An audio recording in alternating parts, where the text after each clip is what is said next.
Thank you. All right. Opening statements. Yes, sir. Mr. Rottenborn.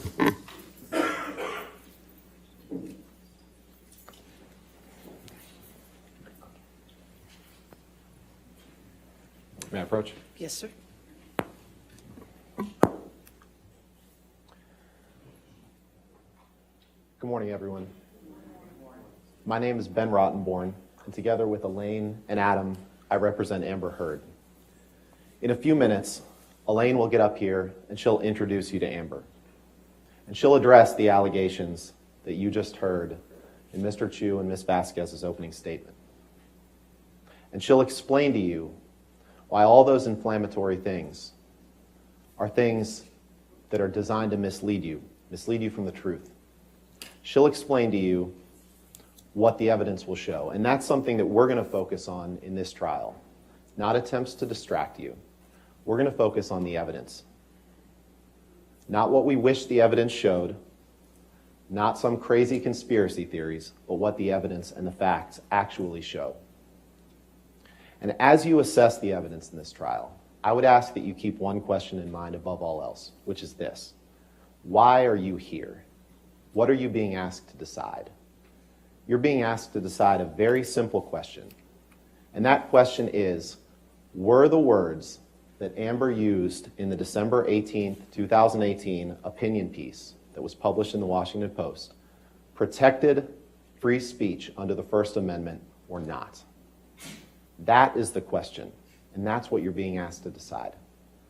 At the end of the trial, the judge will explain to you what the law is on defamation and what Mr. Depp's burden is to prove in order to establish defamation. And she'll tell you a lot of things about the law. But among them, she will tell you that Mr. Depp will have to prove that the words Ms. Heard used were about him and that they were false. And if he can't do that, and if he can't meet the other elements of the claim, then he loses that claim. And he can't do that. He can't come close to doing that. And for that reason, you're going to hear, in this trial, Mr. Depp's team is going to make it about trying to distract you from that very simple question. Mr. Depp's team is going to try to turn this case into a soap opera. Why? I'm not really sure, because the evidence isn't pretty for Mr. Depp. It's not. You're going to see who the real Johnny Depp is. Behind the red carpets, behind the fame, behind the money, behind the pirate costumes, you're going to see who that man really is. Amber is going to tell you about it. You're going to hear who he really is from other witnesses.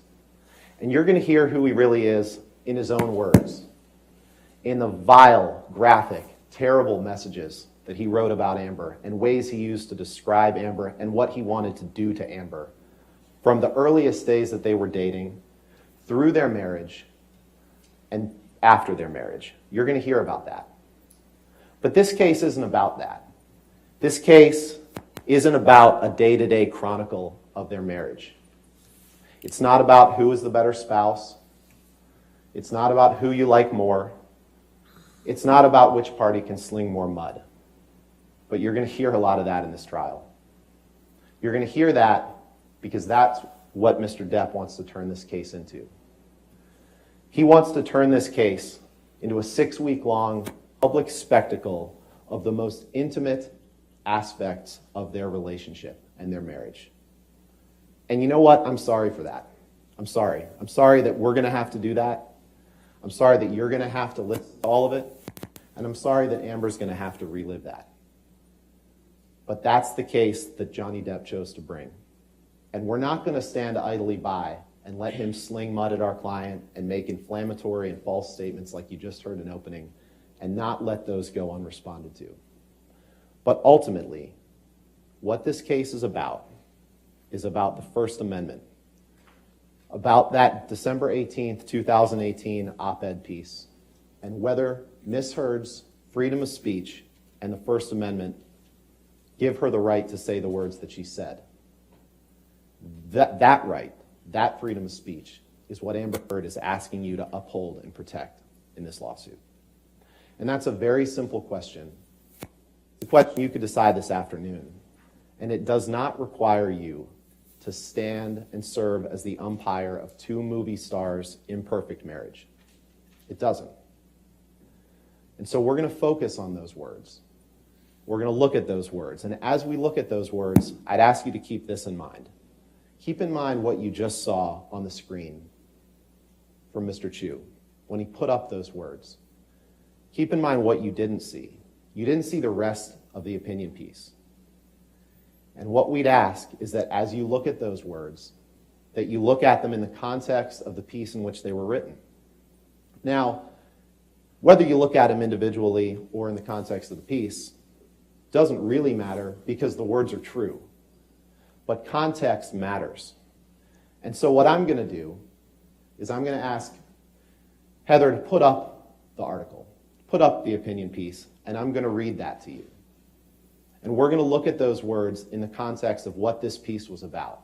Because Mr. Depp's team wants to make you think that this opinion piece was designed to destroy Johnny Depp. That this was designed to maliciously talk about him and their life together. And it wasn't. So let's take a moment to look at this. And I'm going to read it to you, and I'd ask that you follow along if you can. But either way, let's take a look at what the piece as a whole says. This is the piece that Amber wrote. I was exposed to abuse at a very young age. I knew certain things early on without ever having to be told. I knew that men have the power, physically, socially, and financially, and that a lot of institutions support that arrangement. I knew this long before I had the words to articulate it, and I bet you learned it young too. Like many women, I had been harassed and sexually assaulted by the time I was of college age, but I kept quiet. I did not expect filing complaints to bring justice, and I didn't see myself as a victim. Then, 2 years ago, I became a public figure representing domestic abuse, and I felt the full force of our culture's wrath for women who speak out.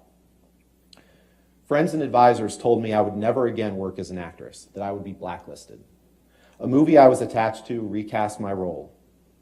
I had just shot a 2-year campaign as the face of a global fashion brand, and the company dropped me. Questions arose as to whether I would be able to keep my role of Mira in the movies Justice League and Aquaman. I had the rare vantage point of seeing, in real time, how institutions protect men accused of abuse. Imagine a powerful man as a ship, like the Titanic. That ship is a huge enterprise. When it strikes an iceberg, there are a lot of people on board desperate to patch up holes, not because they believe in or even care about the ship, but because their own fates depend on the enterprise. In recent years, the Me Too movement has taught us about how power like this works, not just in Hollywood, but in all kinds of institutions, workplaces, places of worship, or simply in particular communities. In every walk of life, women are confronting these men who are buoyed by social, economic, and cultural power, and these institutions are beginning to change. We are in a transformative political moment. The president of our country has been accused by more than a dozen women of sexual misconduct, including assault and harassment. Outrage over his statements and behavior has energized a female-led opposition. Me Too started a conversation about just how profoundly sexual violence affects women in every area of our lives. And last month, more women were elected to Congress than ever in our history, with a mandate to take women's issues seriously. Women's rage and determination to end sexual violence are turning into a political force. We have an opening now to bolster and build institutions protective of women. For starters, Congress can reauthorize and strengthen the Violence Against Women Act. First passed in 1994, the act is one of the most effective pieces of legislation enacted to fight domestic violence and sexual assault. It creates support systems for people who report abuse and provides funding for rape crisis centers, legal assistance programs, and other critical services. It improves responses by law enforcement, and it prohibits discrimination against LGBTQ survivors. Funding for the act expired in September and has only been temporarily extended. We should continue to fight sexual assault on college campuses while simultaneously insisting on fair processes for adjudicating complaints. Last month, Education Secretary Betsy DeVos proposed changes to Title IX rules governing the treatment of sexual harassment and assault in schools. While some changes would make the process for handling complaints more fair, others would weaken protections for sexual assault survivors. For example, the new rules would require schools to investigate only the most extreme complaints, and then only when they are made to designated officials. Women on campuses already have trouble coming forward about sexual violence. Why would we allow institutions to scale back supports? I write this as a woman who had to change my phone number weekly because I was getting death threats. For months, I rarely left my apartment. And when I did, I was pursued by camera drones and photographers on foot, on motorcycles and in cars.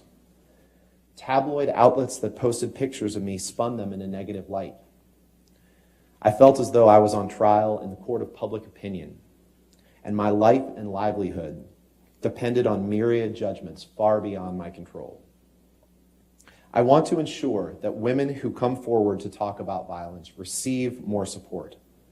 We are electing representatives who know how deeply we care about these issues.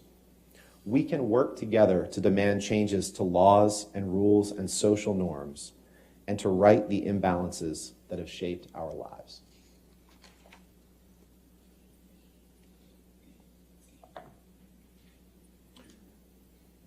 I know that was a lot, but that is the central issue in this case.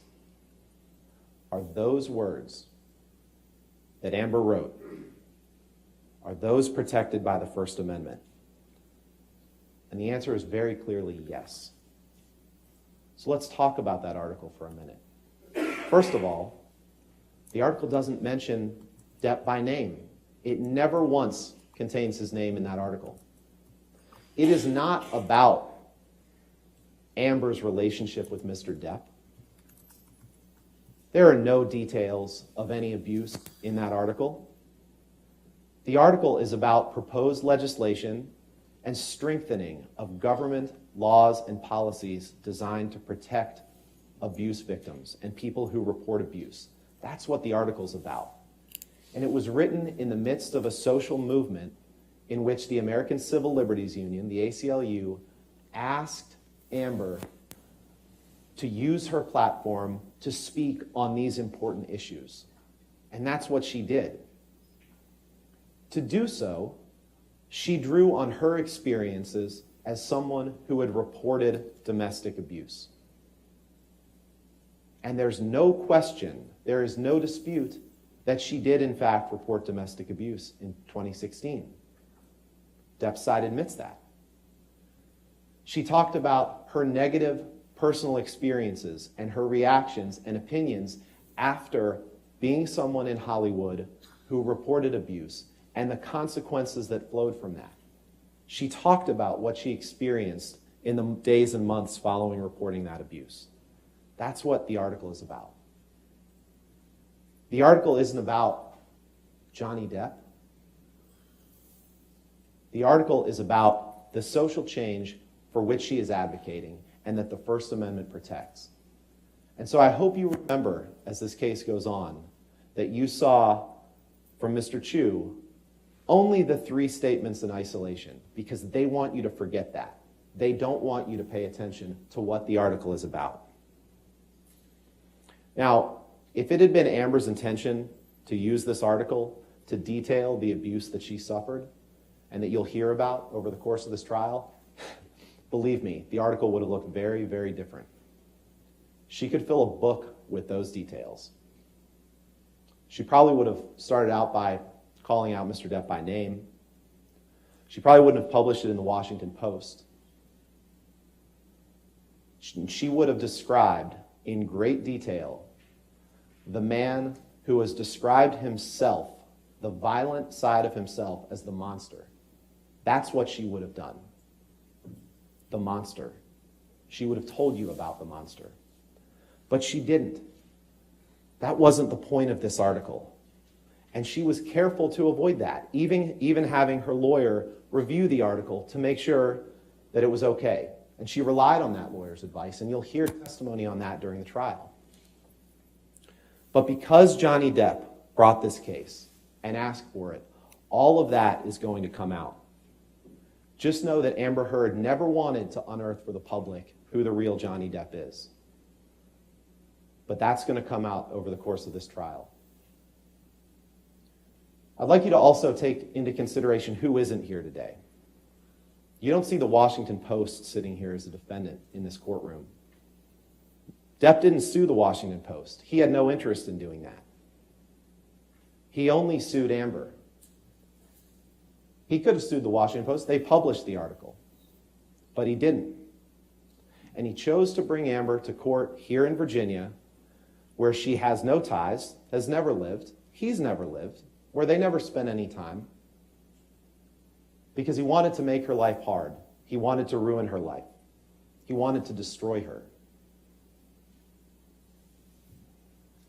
That's what he did. And I wish I could say that that's surprising. It's certainly disturbing, but it's not surprising, because the evidence will show that for years, all Mr. Depp has wanted to do is humiliate Amber, to haunt her, to wreck her career. That's what the evidence will show in his words. That's what he wanted. But he made a mistake bringing this case in Virginia, because you're the people who are going to hear this case. A qualified, prepared jury who respects the First Amendment. And with that, even though we've looked at the article as a whole, I'd like to spend a few minutes looking at the individual statements that were made, just as Depp's side showed you, because I think it's important to do that as well. Can we pull up slide 1, please?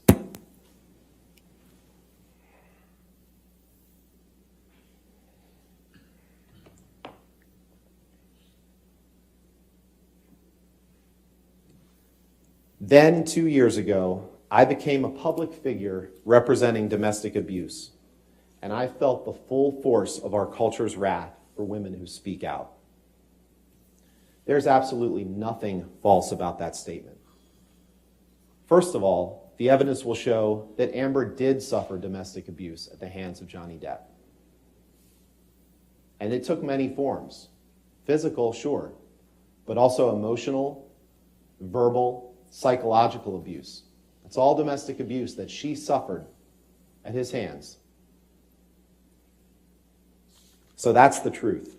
But what else is the truth is that on May 27th, 2016, 2 years before this opinion piece was published, Amber walked into a courtroom in California with bruises on her face that were given to her by Johnny Depp on that incident in May 21st, 2016, that Elaine's going to tell you more about. That absolutely were given to her. And she took out a domestic violence restraining order that she obtained from the court in California to protect herself. And she was, of course, a public figure. She was a movie star. She didn't want the paparazzi, the press photos. She got those, of course. Who wants to be photographed with a bruised face walking out of court? She didn't want that, and the evidence will show that. But she was a public figure, and 2 years before she wrote this article, she was a public figure representing domestic abuse. That is 100% true. And try as he might to take it away, Amber's freedom of speech gives her the right to say that. Can we pull up slide 2, please? This is the second statement. I had the rare vantage point of seeing in real time how institutions protect men accused of abuse. Once again, that statement is 100% true. Amber did accuse Johnny of abuse. And she saw how he was protected at the same time that her career took a downturn and that he did everything that he could to try to wreck her career, as the evidence will see. But she accused him of abuse. That statement is true. You don't need to relive every intimate detail of their marriage. You don't need to decide what happened on any individual day of their marriage to determine that the First Amendment protects that statement because it is true. He wants you to forget that. Don't take the bait. Let's pull up the third statement, please. Now, this statement was in the headline of the online edition of the article. I spoke up against sexual violence and faced our culture's wrath. That has to change. The undisputed evidence in this case will be that Amber did not write these words, did not review these words, did not approve these words. That's how op-eds work. She wrote the article. She didn't write this headline. And for that reason alone, it's not defamatory. But here's the thing.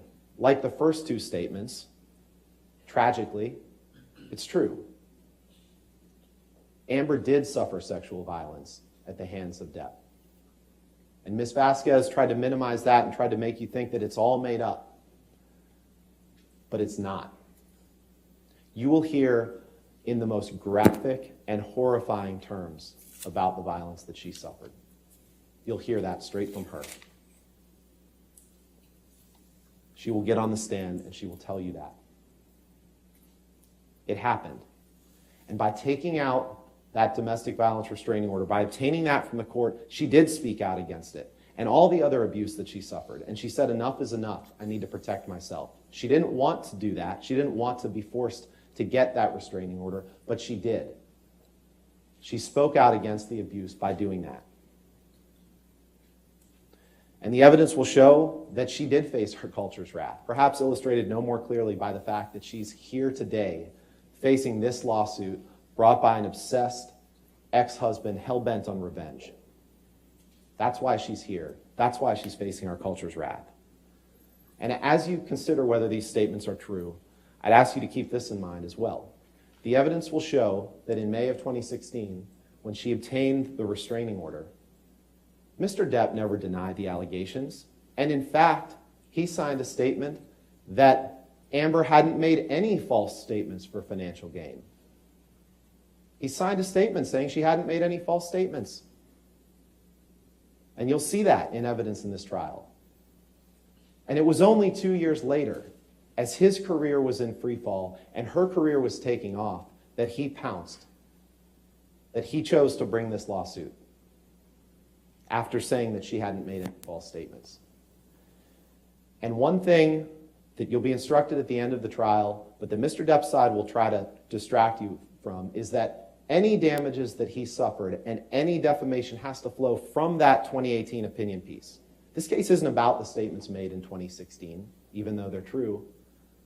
This case is about the December 2018 opinion piece. That's what the case is about. And I have to say, it's pretty ironic.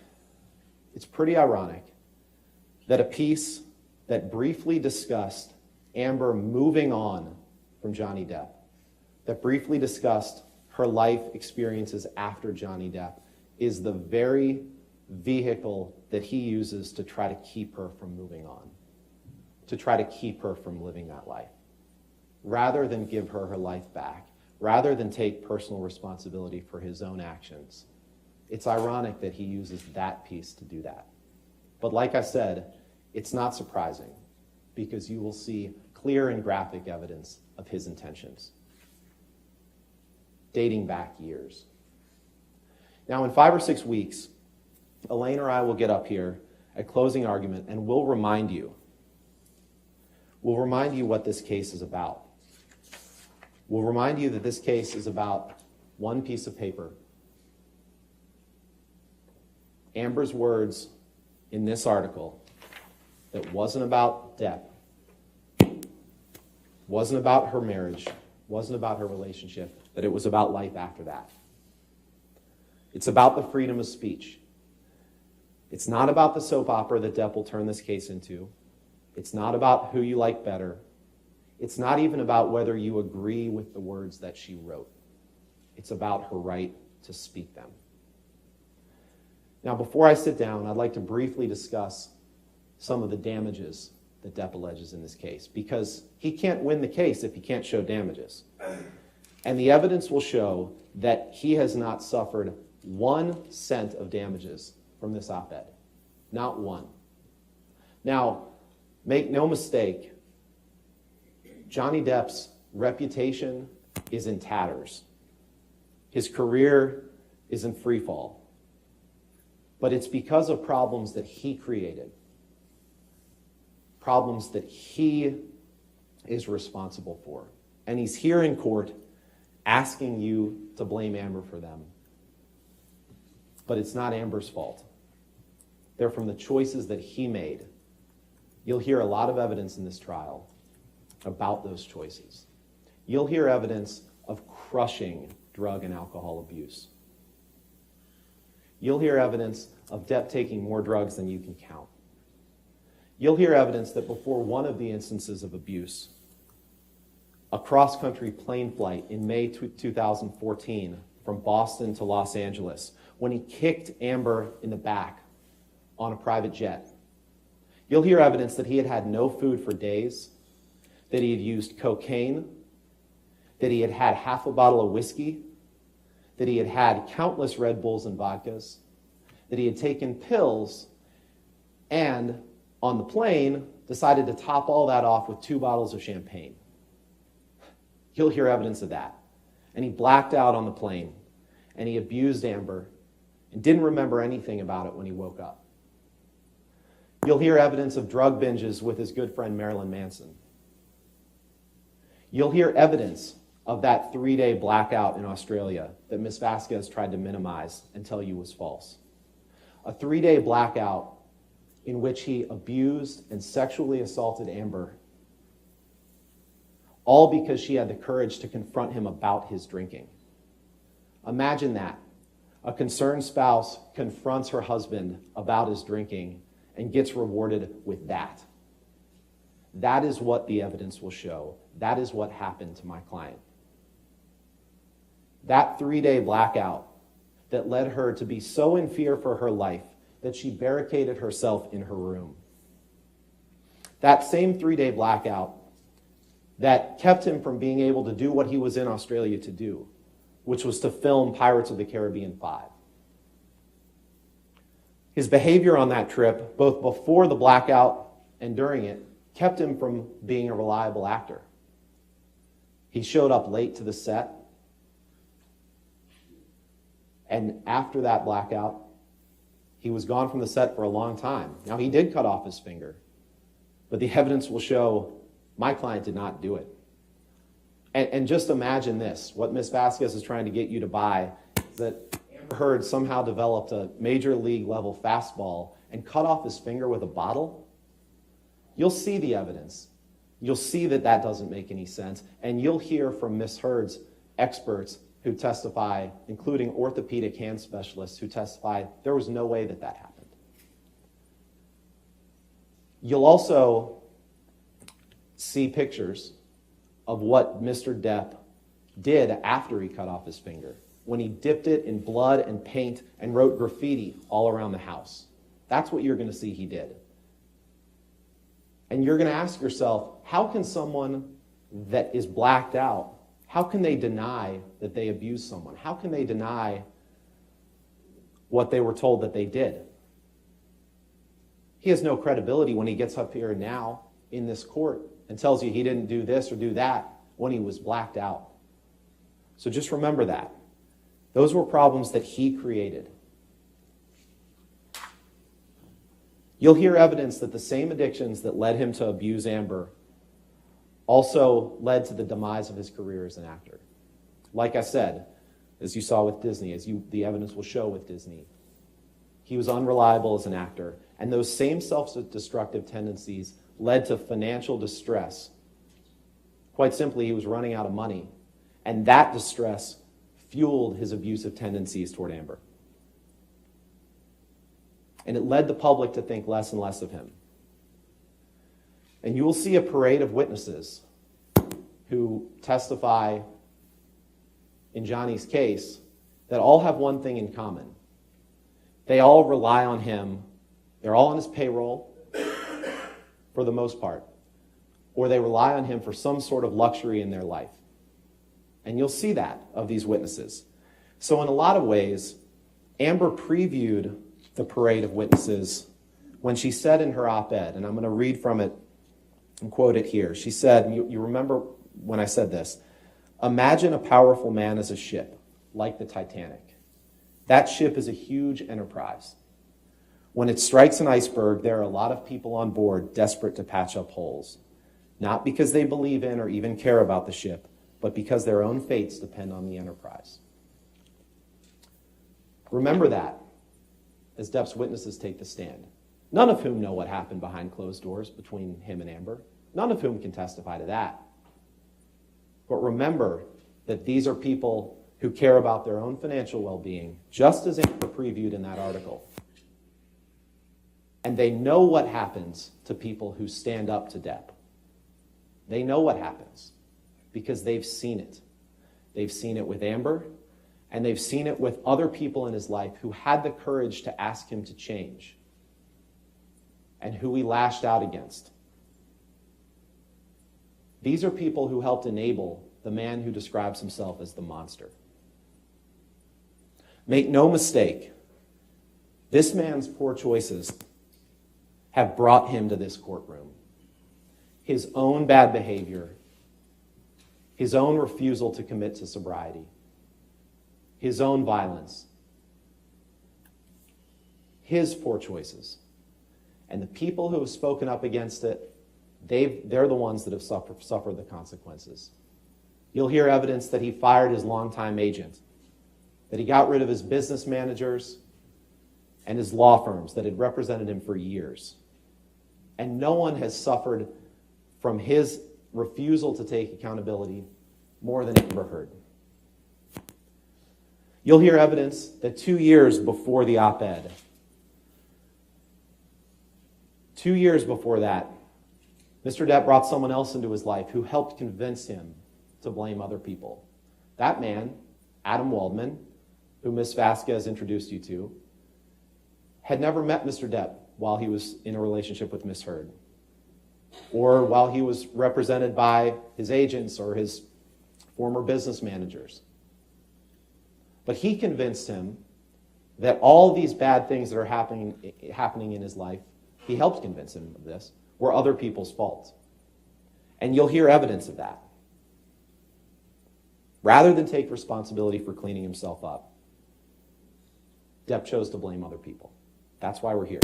And the evidence will show you crystal clearly that the op-ed had nothing to do with damages that he suffered. He's going to try to make it sound like this caused him to lose Pirates of the Caribbean 6, which is a movie that hasn't been made, but that Disney wasn't going to cast him in it because of Amber's article. But there's no evidence of that. The evidence will actually show that months before the op-ed, it was reported that Disney was considering dropping him from Pirate 6. The evidence will show that Disney had a dossier on him that had articles from the press, had other information about Mr. Depp, and they didn't have this article at all in their files. It didn't register with them. Just as it didn't register with the public. The public had known since 2016 what Amber had to say about Johnny Depp. This didn't change any of that. The evidence will also show that he said he would not make Pirate 6 even if Disney paid him far more money than he'd ever made on a film. That's what the evidence will show. So any damages that he suffered in his career are not because of this op-ed. And it's time to make Johnny take responsibility, to tell him, Mr. Depp, stop blaming other people for your self-created problems, to take responsibility for your own life. And it's up to you, ladies and gentlemen, to make him do that. It's up to you, because you are uniquely qualified to do that. No one else has the power to do that. Only you, to tell him enough is enough, to stand up for the First Amendment, to stand up for the truth, and Amber's right to speak it. Thank you. Thank you, Mr. Rodenborn. Ms. Bretterhoff? Yes, sir. Switch out. Okay.